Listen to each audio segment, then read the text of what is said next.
Hai guys, di sini kami akan membahas sebuah topik menarik tentang ironi negara agraris, mengapa Indonesia impor beras.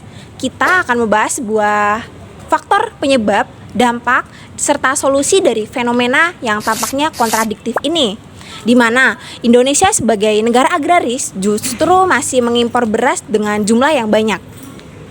Indonesia dikenal sebagai negara agraris, artinya sebagian besar penduduknya menggantungkan hidup dari sektor pertanian, dan kita memiliki sumber daya alam yang mendukung.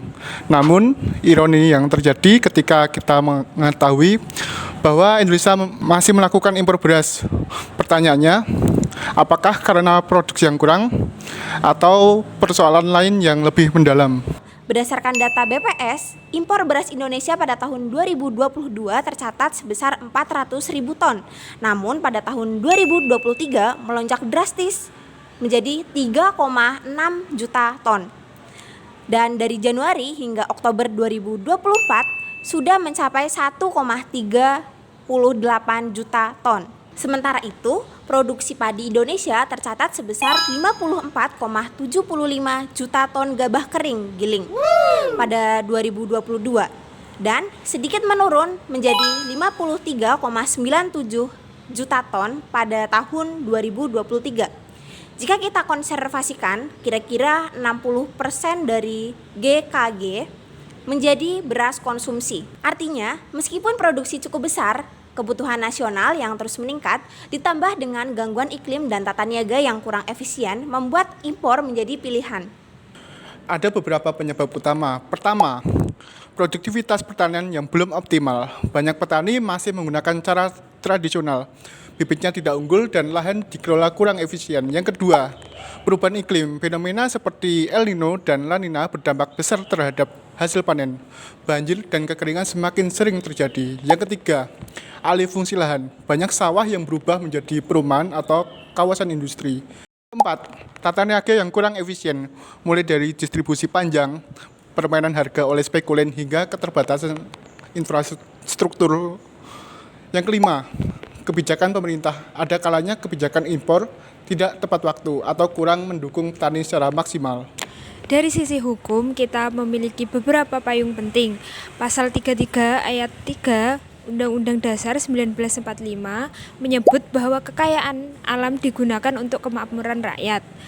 Undang-Undang Pangan Nomor 18 Tahun 2012 menegaskan bahwa negara bertanggung jawab atas ketersediaan pangan, baik melalui produksi dalam negeri maupun impor. Kemudian, Undang-Undang Nomor 19 Tahun 2013 tentang perlindungan dan pemberdayaan petani menekankan pentingnya perlindungan terhadap petani agar tidak dirugikan. Hal ini berarti kebijakan impor seharusnya tidak melemahkan petani lokal, melainkan hanya digunakan sebagai pelengkap jika memang sangat dibutuhkan. Apa dampaknya? Secara ekonomi, impor beras menguras devisa dan menyebabkan fluktuasi harga. Petani pun dirugikan karena beras impor seringkali lebih murah. Dari sisi sosial, ketergantungan terhadap beras luar negeri bisa menyebabkan kerentanan pangan dan konflik sosial saat terjadi kelangkaan. Secara politik, ini menjadi isu strategis, ketahanan pangan terganggu, dan Indonesia menjadi rentan terhadap tekanan dari negara pengekspor. Namun selalu ada solusi. Kita bisa meningkatkan produktivitas pertanian melalui mekanisasi, bibit unggul, dan pelatihan petani. Kedua, mengelola air dengan lebih baik, membangun irigasi, dan melakukan konservasi. Ketiga, mengendalikan alih fungsi lahan dengan penegakan hukum dan insentif untuk petani. Keempat, memperbaiki sistem tata niaga dan infrastruktur. Dan yang terakhir, memperkuat kebijakan pemerintah untuk mendukung petani melalui subsidi harga dasar dan penguatan koperasi. Jadi, meskipun Indonesia dikenal sebagai negara agraris, kenyataan bahwa kita masih mengimpor beras adalah cermin dari kompleksitas persoalan. Data menunjukkan produksi padi kita besar, tapi berbagai tantangan membuat impor tetap dibutuhkan. Payung hukum sebenarnya sudah jelas, tetapi pelaksanaannya perlu pengawasan dan sinergi yang lebih baik. Dengan kolaborasi antar pemerintah, petani, dan masyarakat, Indonesia seharusnya bisa kembali pada cita-cita swasembada pangan.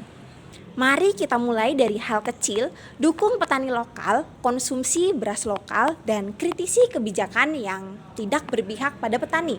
Dengan langkah bersama, kita bisa menuju ketahanan pangan yang berdaulat.